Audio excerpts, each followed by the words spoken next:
Alhamdulillahirabbil alamin. Alhamdulillah nahmaduhu wa nasta'in wa na'udzu billahi min syururi anfusina wa min sayyiati a'malina. May yahdihillahu fala mudilla lahu wa may yudlil fala hadiya lahu. Asyhadu an la ilaha illallah wahdahu la syarika lah wa asyhadu anna Muhammadan 'abduhu wa rasuluhu allazi la nabiyya ba'd. Pertama-tama marilah kita panjatkan puji syukur kita kehadirat Allah Subhanahu wa taala.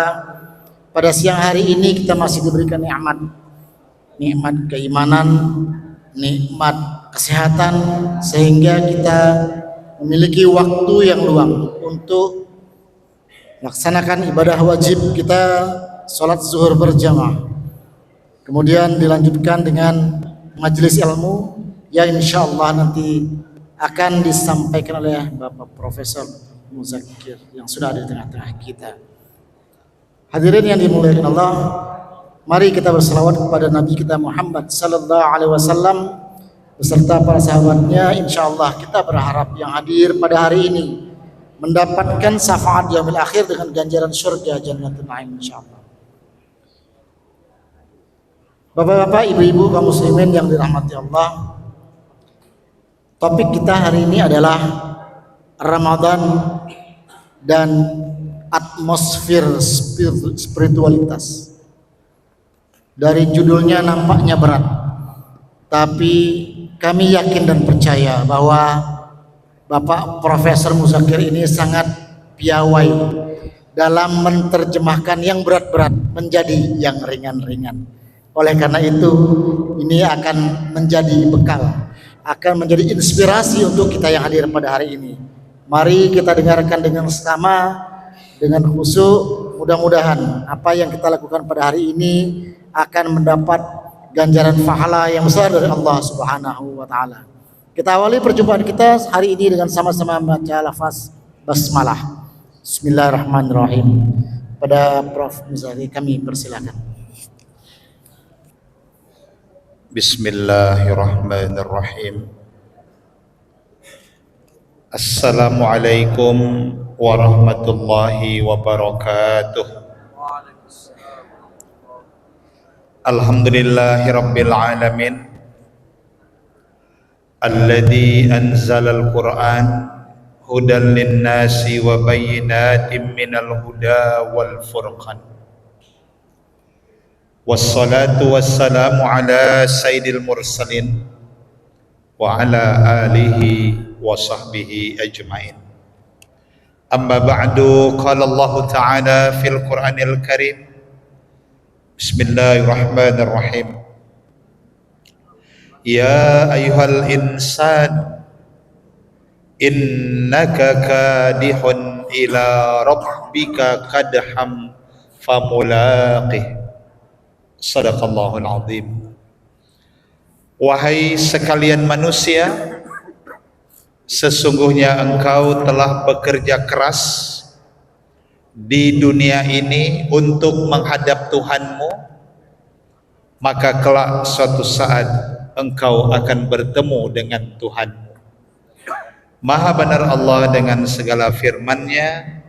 Al-Quran surah Al-Insyiqaq ayat ke-6. Yang saya hormati dan saya muliakan Sivitas Akademika Universitas Medan Area, As-Shaimin Was-Shaimat yang dimuliakan Allah Subhanahu wa taala, yang kita banggakan para mahasiswa, mahasiswi, insyaallah calon pemimpin masa depan yang disayangi Allah Subhanahu wa taala, dan seluruh Bapak Ibu jamaah Masjid Taqwa Universitas Medan Area, As-Shaimin Was-Shaimat rahimakumullah. Alhamdulillah, tiada terasa pada hari ini kita sudah memasuki hari ke-13 dalam menjalankan puasa di bulan suci Ramadan, Syahrul Mubarak, Syahrul Maghfirah. hari-hari Ramadan yang telah kita jalani dan malam-malam panjang yang begitu indah dan menginsafkan, semakin membuat kita merasakan halawatul iman, manisnya, nikmatnya dan indahnya kehidupan ini ketika kita senantiasa bersama Allah Subhanahu wa taala. Semoga dengan segala mujahadah, kesungguhan kita beramal ibadah, kesungguhan kita menebar kebaikan,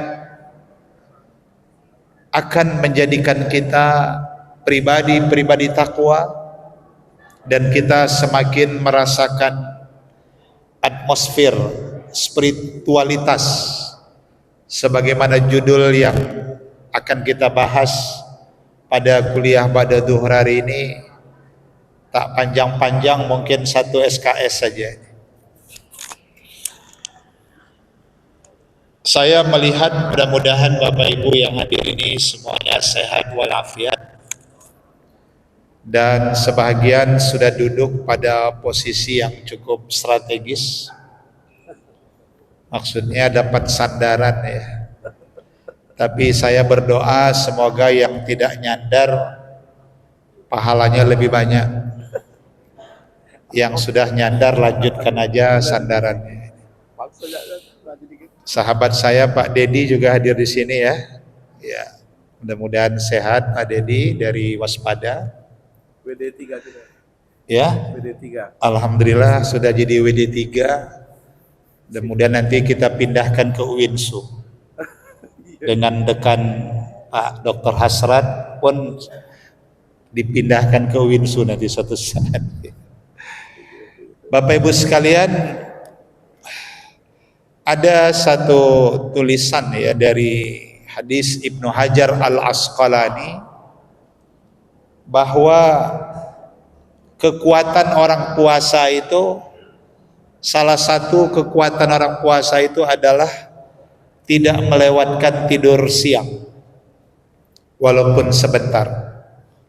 Jadi bagi orang puasa itu tidur yang dianjurkan adalah tidur siang ba'da duhur. Kapan waktunya? Sekarang ini. Nah, maka silahkan Bapak Ibu yang mau menggunakan fasilitas ini tidur siang setelah duhur. Tetapi di satu riwayat lain bahwa tidur yang dibenci Allah adalah tidur di saat majelis taklim, tidur di saat pengajian. Ini tidur yang tidak disenangi Allah ini. Nah, silakan di manage sedemikian rupa. Mudah-mudahan dapat dua-duanya, tidurnya dapat, majelis taklimnya dapat. Jangan ada yang tertinggal. Tema kita hari ini akan membahas Ramadan itu bulan atmosfer spiritualitas. Saya bongkar-bongkar di Kamus Besar Bahasa Indonesia yang dihadapi ini para ilmuwan. Jadi atmosfer spiritualitas itu menarik. Bagaimana dalam hidup ini, apalagi dalam nuansa Ramadan ini, kita merasakan ketenangan hati. Kita lebih banyak mendapatkan energi ruhani. Itu sebenarnya atmosfer spiritualitas. Karena kita ini makhluk yang terdiri dari 3 dimensi.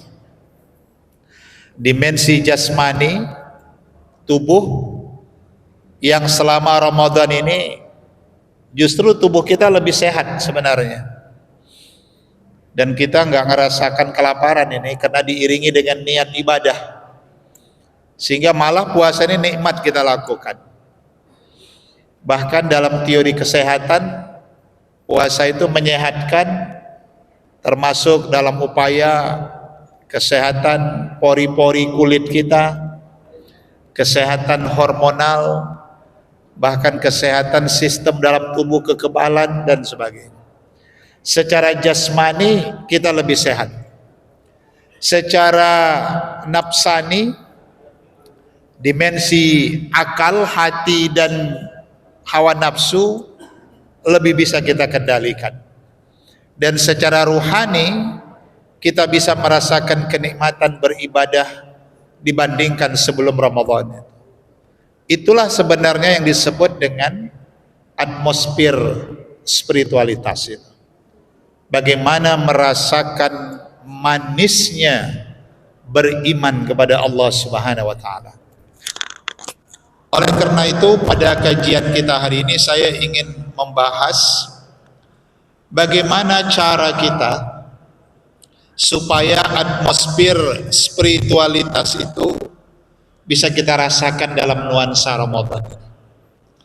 Kalau kita melihat dalam literatur kitab-kitab tasawuf, untuk mendapatkan spiritualitas, atmosfer spiritualitas Ramadan ini, ada 4 hal yang sangat penting kita lakukan. Yang 4 hal ini merupakan sebuah jihad kita, karena Ramadan ini disebut Nabi dengan bulan jihad ini. Itu ada satu hadis Nabi yang sering kita dengarkan.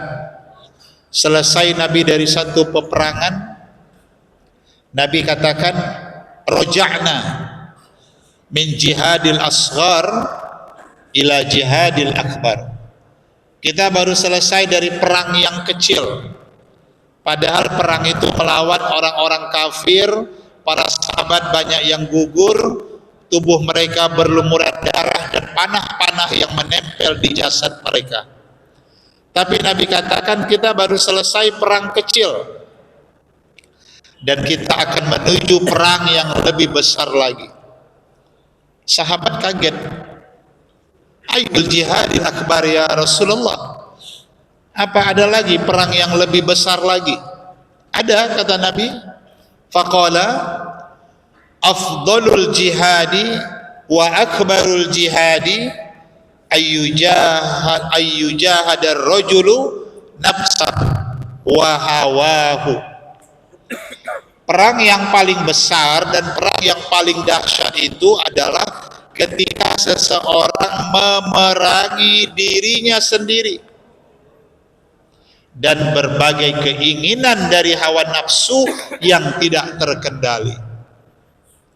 Jadi perangnya ini musuhnya ada di dalam diri kita. Ini kita sadari ataupun tidak. Kita yang hadir ini cukup ramai, saya pikir ini ada 1000 orang, dikurangi 900 maksudnya. Kita sedang perang melawan diri kita. Nih mohon maaf kalau masing-masing dikasih bantal guling, Pak. Saya pikir selesai nih. Sangat nyaman kita tidur di masjid ini dengan udara pendingin, dikasih bantal guling, udah gak payah dinina bubuk kan, tidur kita. Tapi kenapa tidak kita lakukan? Karena kita sedang berperang melawan keinginan tidur kita pada hari ini. Kita lawan. Makanya hidup ini kalau mau selamat dunia akhirat, hiduplah sesuai dengan kebutuhan. Jangan hidup sesuai dengan keinginan. Keinginan manusia itu yang disebut dalam Al-Quran hawa, ittiba'ul hawa. Ini nggak ada batas ini. Yang namanya keinginan nggak ada batas. Banyak kali keinginan kita. Sampai Nabi katakan, kalau kita sudah punya satu lembah dari emas, pasti nyari lembah yang kedua. Udah ketemu, nyari lagi. Maka banyak orang stres, banyak orang hidupnya hedonisme. Kenapa? Karena mereka hidupnya diperbudak oleh keinginannya. Berarti mereka belum merasakan atmosfer spiritualitas itu. Belum tenang batinnya. Kenapa? Hidupnya dibayang-bayangi keinginan yang tiada batas. Ini maaf ya Bu, contoh nih, enak nyontohnya ibu-ibu. Kalau ibu-ibu kita lihat ada orang ibu-ibu pergi ke Baitul Mall, bukan Baitul Mal Pak, Beda Pak Dedi antara Baitul Mal dan Baitul Mal. Kalau Baitul Mal bagus, berarti dia mewakafkan hartanya. Tapi kalau pergi ke Baitul Mal, itu bisa pergi pagi sampai malam nggak pulang-pulang. Semua pada ingin, nah keinginan dibeli, ingin ini, ingin itu. Bahkan kalau bisa, malnya dibeli sekalian, lengkap dengan karyawan-karyawatinya dibawa pulang dan seluruh isinya. Jahat keinginan manusia yang telah ditunggangi oleh syaitan itu membuat manusia hidupnya permisivism. Nanti hidupnya 3H. Apa 3H ini? Halal, haram, hantam. Kenapa? Karena terjebak pada paradigma materialistik. Nah, maka perang yang kita jalani ini perang yang hebat ini, kata Nabi, perang melawan keinginan. Sehingga kalau kita hidup sesuai dengan kebutuhan, selamat. Maka kalau hidup sesuai dengan kebutuhan, membuat hidup kita tidak tersiksa dengan diri kita sendiri. Banyak orang tersiksa, kenapa? Menuntut keinginan yang kadang-kadang belum pantas dia miliki. Gajinya 5 juta nih, tapi kepingin Rubicon misalnya. Gimana ini? Gaji 5 juta, 10 juta, kepingin mobilnya Rubicon, Pak. Dan bahkan diekspos pula lagi di media sosial. Terakhir dihapus juga karena takut. Ini yang terjadi pada hari ini. Kenapa? Karena sudah banyak manusia itu, dalam bahasa para ahli spiritual, manusia itu telah menjadi budak dari harta, bukan menjadi tuan dari harta benda. Maka hidup yang paling baik itu, jadilah kita tuan harta. Jadi kita yang mengendalikan harta, jangan menjadi budak harta. Kita yang diperbudak oleh harta yang nggak pernah selesai. Makanya banyak orang stres itu bukan karena nggak punya harta. Jadi ada teori kebajikan. Bapak Ibu, kebahagiaan itu tidak selalu pada yang ada. Tapi kebahagiaan itu juga adalah pada sesuatu yang tidak ada. Orang berpikir ya bahagia itu punya uang. Ternyata banyak orang punya uang nggak bisa tidur, Pak. Makan pun nggak boleh sembarangan, yang boleh air putih, pisang kepok direbus. Ada orang bahagia itu katanya punya kekuasaan, tapi banyak orang punya kekuasaan tidak bahagia. Ternyata bahagia itu pada nilai tidak ada. Tidak ada penyakit, kan bahagia kita. Tidak ada hutang, bahagia. Tidak ada kredit, bahagia. Tidak ada musuh, bahagia. Jadi tidak selamanya bahagia itu dilihat pada sesuatu yang ada. Tapi kebahagiaan juga bisa dilihat pada sesuatu yang tidak ada. Maka hidup ini jangan menjadi budak dari harta, tapi jadilah tuan dari harta benda. 4 hal yang harus kita lakukan, terutama dalam membangun atmosfer spiritualitas, apalagi nuansa Ramadan ini. Yang pertama adalah taqarrub ilallah. Bagaimana kita bisa merasa dekat dengan Allah. Orang yang dekat dengan Allah ciri-cirinya al-khawfu minal jalil. Jadi orang yang takut kepada Allah itu cirinya takut kepada yang maha agung. Takut dia kepada Allah. Orang yang takut kepada Allah hidupnya lurus. Tak akan berani dia melakukan yang dilarang Allah. Tak akan berani dia melakukan yang dimurkai Allah. Tak berani dia melakukan azas mumpung ada kesempatan. Kalau itu suatu kebatilan, dia takut kepada Allah Subhanahu wa taala. Dan orang yang takut kepada Allah itu justru berlari dia menuju Allah. Dia akan lebih mendekatkan diri kepada Allah Subhanahu wa taala, sehingga akan muncul rasa malu. Jadi orang-orang yang takut kepada Allah itu rasa malunya berbuat kebatilan itu sangat tinggi. Sehingga dia akan lebih menjaga dirinya, menjaga perilakunya. dan sebagainya. Inilah yang sangat perlu, atmosfer spiritualitas yang kita bangun pada diri kita hari ini, membangun rasa takut kita kepada Allah, sehingga kita tidak lagi hidup ini mencari jalan yang tidak lurus. Kita nggak berani melakukan yang batil. Sama seperti puasa ini, nggak ada yang tahu kita yang puasa ini. Siapa yang tahu?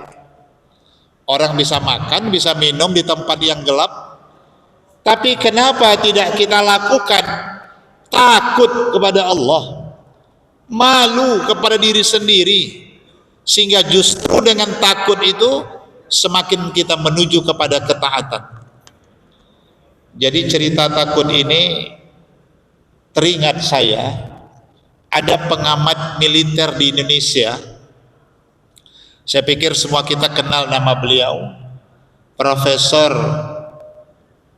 Salim Said, yang pernah belajar di Columbus, Ohio University, Amerika. Jadi menarik ini, ketika suatu kali beliau menyampaikan di suatu dialog, betapa perlunya kita rasa takut. Bahkan beliau membandingkan bangsa-bangsa maju di dunia ini karena ada yang ditakutinya. Contoh, lihat Singapura. Singapura itu kan maju, income per kapitanya sangat tinggi. $1 Singapura hampir menembus 12.000 rupiah. Kalau kita bawa rupiah ke Singapura, terasa kecil sekali uang kita. Kalau nanti Adinda Dekan, Dr. Hasrat beli mineral water di Singapura yang 600 ml itu harganya sudah $2 Singapura, hampir 25.000, baru 600 ml. Di Jalan Pancing 25.000 1 galon. Itu perbandingannya. Kenapa Singapura maju? Singapura di tengah daratan Melayu, dia minoritas Cina. Singapura takut sama Melayu. Karena dia takut sama Melayu, dia berkembang. Dia harus maju di tengah bangsa Melayu. Maka Singapura maju, ada yang ditakutinya. Lihat Korea Selatan. Korea Selatan itu maju. Bahkan sekarang generasi kita ini, mereka favoritnya artis Korea. Yang dicarinya Blackpink, BTS. Kan itu yang dijadikan idola generasi kita. Kita prihatin ini, jangan-jangan mereka nggak membaca sejarah para sahabat Nabi. Mereka lebih kagum dengan yang mereka lihat hari ini, Blackpink, bagaimana BTS, itu Korea. Korea Selatan maju. Kenapa? Dia takut sama Korea Utara. Itu mereka saling bersaing. Dia punya senjata nuklir hebat Korea Selatan. Maju karena dia takut sama Korea Utara. Taiwan, negara maju hari ini. Dia berada di tengah daratan Cina, takut dia tergerus oleh Cina, bangkit. Maka Taiwan hari ini jadi negara maju. Bahkan Israel yang U20 menjadi kontroversial di negeri kita. Jadi Israel itu di tengah Arab, di tengah daratan Arab, di tengah lautan Arab. Dia takut sebenarnya sama Arab karena dia dikelilingi negara Arab. Dan akhirnya lihat, Israel itu maju. Dia takut sama Arab. Bahkan kalau kita bawa rupiah ke sana, nggak laku rupiah kita, Pak. Dia pakai US dollar Amerika. Dan negara Israel itu maju. Produksi gandum terbaik dunia Israel. Apalagi buah tin terbaik dunia Israel. Tapi kalau lontong terenak sedunia Medan. Kabarnya ada di Medan ini lontong terenak sedunia. Ini siang-siang puasa jangan cerita lontong ya. Masih panjang, ada 6 jam lagi. Jadi Kata pengamat militer tadi, negara-negara itu maju karena ada ditakutin. Nah, Indonesia, negeri yang kita cintai, Pak, kabarnya gak ada yang ditakutin. Bahkan Tuhan pun gak takut lagi. Gimana bisa maju ini? Jadi kalau manusia itu, bahkan suatu bangsa tidak takut lagi kepada Allah, hancur. Diharapkan berdirinya gedung KPK meminimalis yang ada orang korupsi. Tapi nyatanya, walaupun sudah disumpah di bawah Al-Quran, berani juga berbuat yang haram. Kenapa terjadi? Sederhana, tidak ada rasa takut kepada Allah SWT. Maka atmosfer spiritualitas Ramadan ini yang pertama kali sangat penting kita bangunlah rasa dekat dengan Allah, merasakan diri diawasi Allah, takutlah kepada Allah, karena kita akan berdiri di mahkamah akhirat mempertanggungjawabkan kelakuan kita di dunia ini. In ahsantum ahsantum li anfusikum. Kalau baik-baik yang kita buat, Allah kembalikan, alhamdulillah. Wa in asatum palaha. Tapi kalau yang jahat-jahat kita buat, Allah pun kembalikan kepada kita akibatnya, kecuali kita segera bertaubat kepada Allah Subhanahu wa taala. Maka kalau hidup ini mau tenang, merasakan suasana batin, atmosfer spiritual batiniah kita tenang, berlari menuju Allah. Makanya lihat contoh sederhana Bapak Ibu.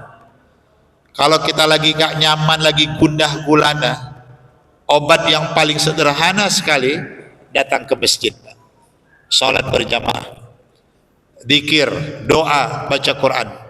Orang-orang yang gak bisa tidur di rumah, Bu, gak usah repot, jangan minum pil lelap, gak lelap. Orang gak bisa tidur di rumah, bawa ke masjid, ajak dengar tausiah, insya Allah itu. Kita pikir khusyuk kali tunduknya, rupanya ngantuk. Sama-sama tunduk, awak pikir khusyuk, rupanya sami'na wa mengantukna. Kenapa dia bisa tidur? Tenang batinnya, dia merasakan atmosfer dalam dirinya, udara, oksigen cukup, dia bisa tidur. Nah ternyata ketika manusia di tengah kegalauan, jalan terbaik adalah pergi berlari menuju Allah Subhanahu wa taala.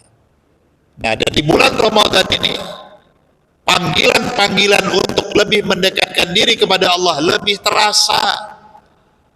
Kita rasanya selama Ramadan ini, sayang kali kalau 5 waktu gak ke masjid, sayang. Sayang kali kalau satu malam saja lewat qiyamul lail, sedih. Selama Ramadan, sayang kali kalau satu hari tidak sempat memberikan sedekah, berbuka puasa kepada keluarga, saudara-saudara kita, sayang rasanya.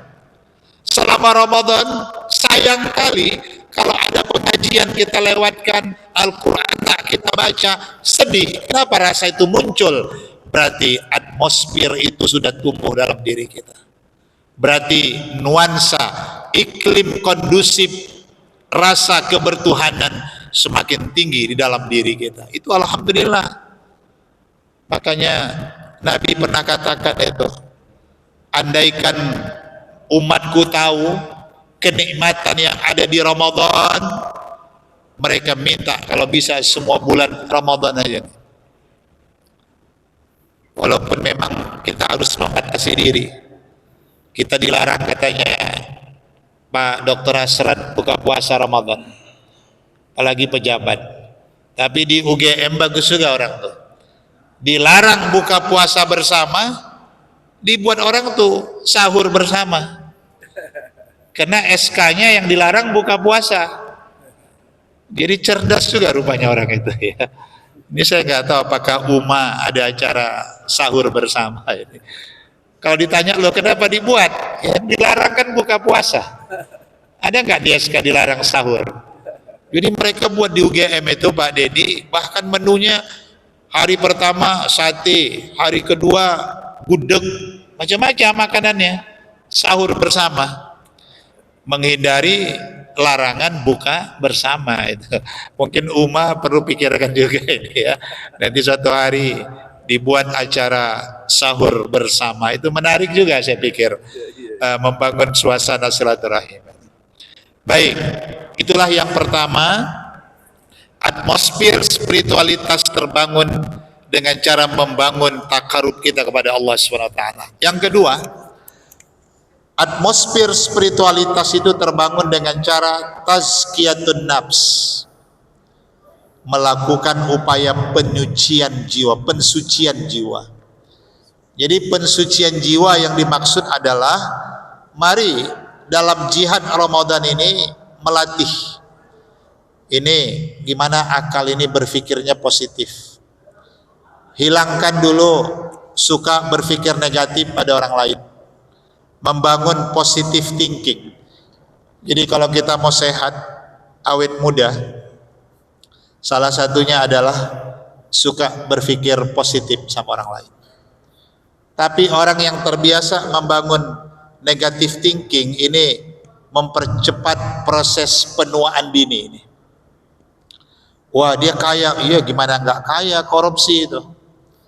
Padahal dia kaya, orang tuanya di kampung baru jual tanah 2000 hektar tanah di kampung.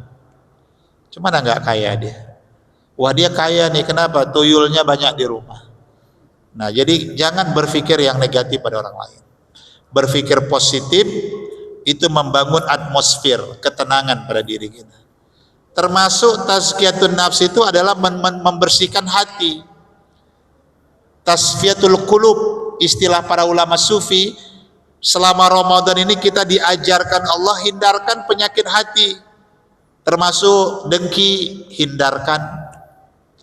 Ria, suka pamer-pamer kekayaan, jangan.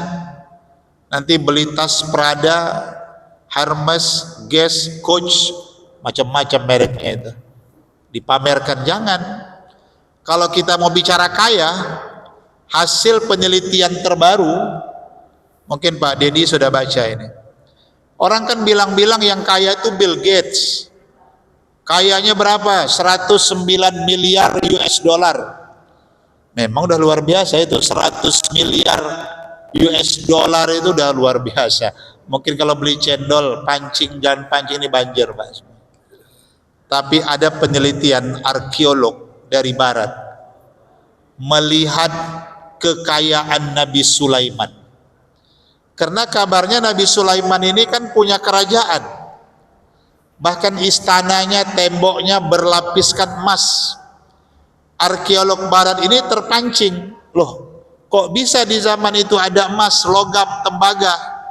Terbang arkeolog itu dari Amerika pergi ke Israel, dan dia melihat kawasan istana Nabi Sulaiman di daerah Palestina, tak jauh dari Baitul Maqdis ada Bukit Zaitun, tempat tentara salib dikuburkan dalam tragedi perang salib di kawasan Palestina. Apa yang dilihat arkeolog? Ternyata dia teliti tanahnya, kandungan-kandungan tanah, karena dia seorang arkeolog, dia tahu ternyata tanah-tanah yang sangat luas di kawasan Palestina itu pada masa Nabi Sulaiman memang mengandung logam-logam mulia, tembaga-tembaga asli yang sangat mahal di dunia. Dan dia ukur luas wilayah dan kedalaman tanah, dia konversikan dengan harga tembaga logam mulia hari ini, dan dia simpulkan ternyata kekayaan Nabi Sulaiman kalau dikonversikan hari ini mencapai 2,2 juta triliun US dollar. Jauh ketinggalan Bill Gates, baru 109 miliar US dollar. Ini 2,2 juta triliun US dollar. Kalau kalkulator kecil error, Pak, nggak bisa ngitung lagi itu.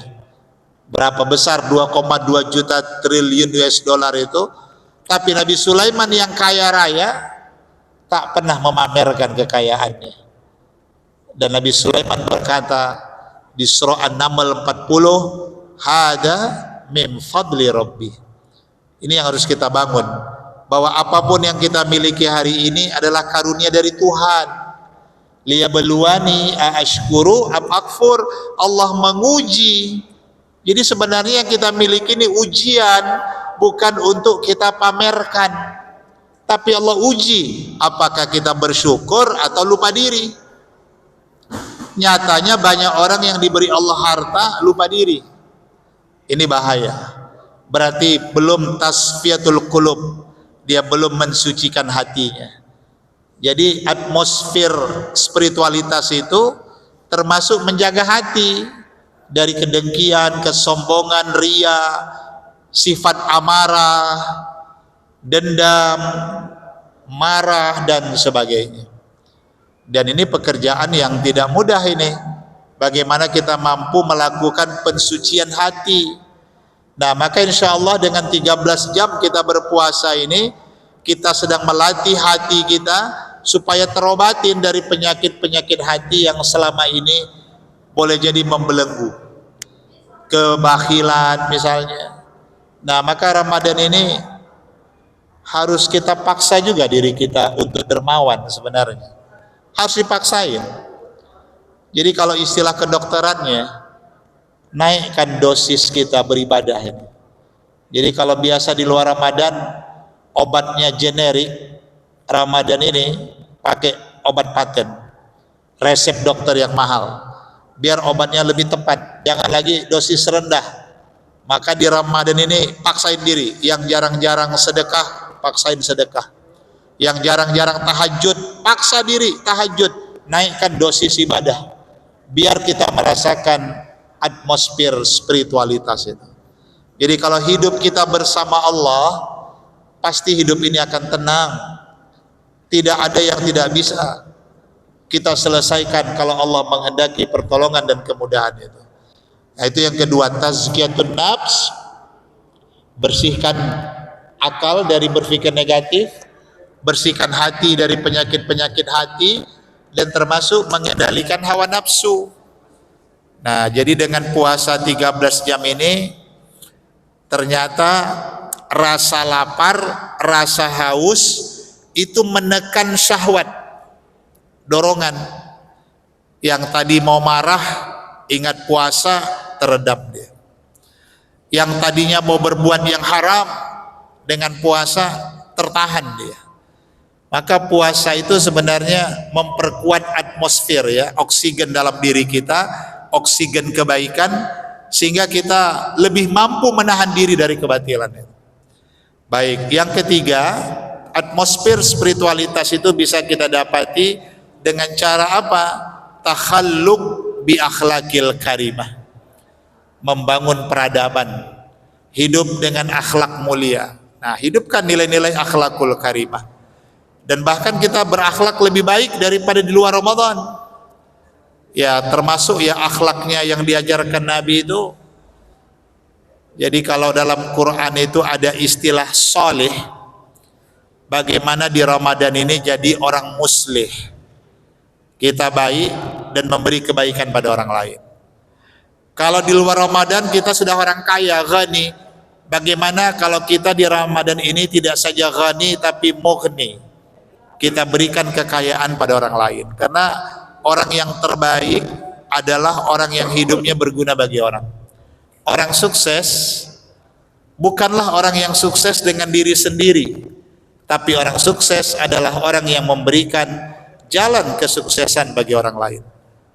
Orang yang paling beruntung bukan karena banyak hartanya, tapi orang yang paling beruntung adalah berapa banyak orang yang mendapatkan kebaikan dari harta yang dia miliki. Nah, itu sebenarnya yang harus kita bangun. Atmosfer spiritualitas itu mengajarkan kita beradab, berakhlak, dan hidup kita berdaya guna bagi orang lain. Terakhir, yang keempat, atmosfer daripada spiritualitas itu adalah as-sa'adah wal fallah. Kita akan merasakan bahagia lahir batin dan banyak kesuksesan yang dapat kita raih. Maka Nabi katakan dalam hadisnya, lis-shaim farhatani. Bagi orang puasa itu ada dua kebahagiaan. Farhatun inda fitrihi, dia bahagia saat akan berbuka. termasuk bahagia di saat hari raya. Saya pikir kita semua bahagia nih kalau menjelang berbuka.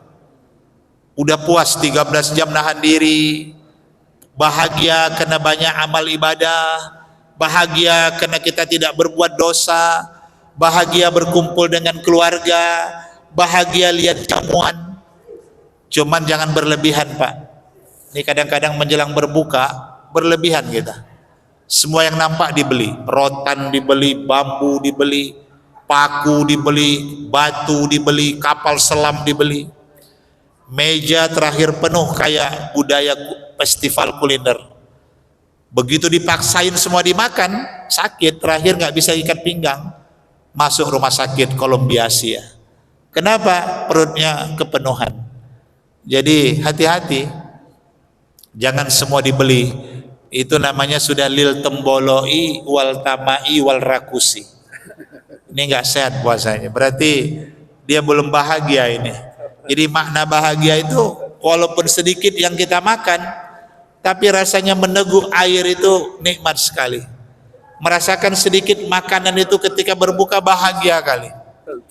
Dan nanti bahagia ketika hari raya selesai 1 bulan. Ditambah bahagia lagi, dapat pula gaji 13. Dapat pula THR lagi. Nah, itu kan bahagia juga kita. Nah, satu lagi kebahagiaan itu wa farhatun 'inda liqa'a rabbih. Dia bahagia di saat dia nanti bertemu dengan Tuhannya. Itu puncak kebahagiaan. Dan disebut dalam surah Al-Insyiqaq ayat 6, orang-orang yang sudah bersungguh-sungguh di dunia ini, bekerja bersungguh-sungguh, beramal bersungguh-sungguh, maka dia pasti akan bertemu dengan Tuhannya. Maka atmosfer spiritualitas yang kita bangun selama Ramadan, kerja keras, ikhlas beramal, lelah beribadah, jalan bagi kita nanti bertemu dengan Allah SWT. Inilah kajian kita hari ini. Mudah-mudahan 4 hal yang telah dibahas ini bisa kita amalkan, terutama dalam upaya kita untuk merasakan atmosfer spiritualitas dalam bulan suci Ramadan, yang tentunya bukan saja selama Ramadan, nanti atmosfer spiritualitas ini akan terus berkembang pasca Ramadan sampai bertemu Ramadan berikutnya. Demikian dan terima kasih. Mohon maaf di atas segala kekurangan. Wabillahi taufiq wal hidayah. Wassalamualaikum warahmatullahi wabarakatuh. Waalaikumsalam warahmatullahi wabarakatuh.